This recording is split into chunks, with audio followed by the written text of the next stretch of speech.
ఎవరి ఆస్తిని, ఎవరి రాజ్యమని, ఎవరి భూమిని దోచుకొని తింటున్నారు ఏళ్ల తరబడి. ఒకడే ఒకడు ప్రపంచంలోనే ఆదర్శవంతమైన ఎమ్మెల్యే,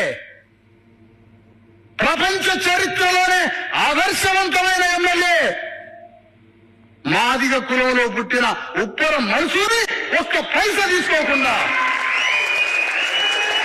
సిరికొండ నుంచి సిరికొండ భూమిపుత్రుడు అసెంబ్లీలోకి పోయి పేదల తరఫున మాట్లాడి అసెంబ్లీలో గర్జించి సూర్యాపేట బస్ స్టాండ్ లో చెప్పులు కుట్టుకున్నాడు రా.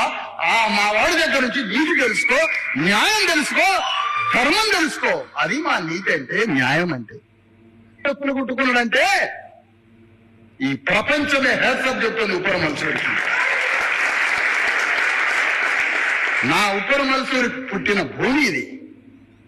అలాంటి నీతిమంతుడు దినాన్ని చూస్తున్నాం కదా మన లీడర్ల కష్టాలు. తీరొక్క తీన్మారేజలేవట్రి. ఒక్కపారి గెలిస్తే చాలమ్మా. 5 ఏళ్ళు వాళ్ళాడిందే ఆట, పాడిందే పాట. హోదాకు హోదా, పరపతికి పరపతి. పదవిలున్నంత కాలం ఎంత ఎన్కేయాలో అంతకు మించే సంపాదిస్తేందుకు చెమటలు తీస్తారు. అందాల అద్దాల మేడలు, ఎకరాల భూమి జాగలు, పడవల సొంటి కార్లు, బ్యాంకు లాకర్ల బంగారం. ఆ తరిగే అలాగుంటది. ఆ లీడర్ పేరు చెప్పుకొని పిల్లలు, చుట్టాలు, దోస్తులు, గీస్తులు, రైట్ హ్యాండ్లు, లెఫ్ట్ హ్యాండ్లు అందరు బాగుపడతారు. మరి 4 సార్లు ఎమ్మెల్యేగా గెలిస్తే ఇక ఆ లీడర్ వారసుల కథ ఇంకెట్లుండాలే? పాతిల్లు గట్టిగా ముసురు పెడితే ఎప్పుడేమయ్యేది తెలియదు. ఇంతకీ ఈ ఇల్లెవల్దో తెలుసునా? ఓ మాజీ ఎమ్మెల్యేది. పేరు ఉప్పల మల్సూర్.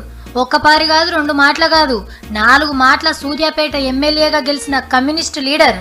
ఊరూరికి సైకిల్ మీదే తిరిగటోడు. ఈ ఎంట ఎమ్మెల్యే స్టాంపు పెట్టుకొని ఎవలేదడిగితే అది లేదనకుంటా సంతకం పెట్టి స్టాంప్ వేసి ఇచ్చేటోడట. ఓ ఇల్లుంటే ఊరికి రాసిచ్చిండట. పబ్లిక్ కి సేవ చేసుడు తప్ప ఏ కన్నా వెనకేసుకోలే. 19 ఏండ్ల కిందట కాలం చేసిన నాయన గొప్పతనాన్ని యాద్ చేసుకుంటుంది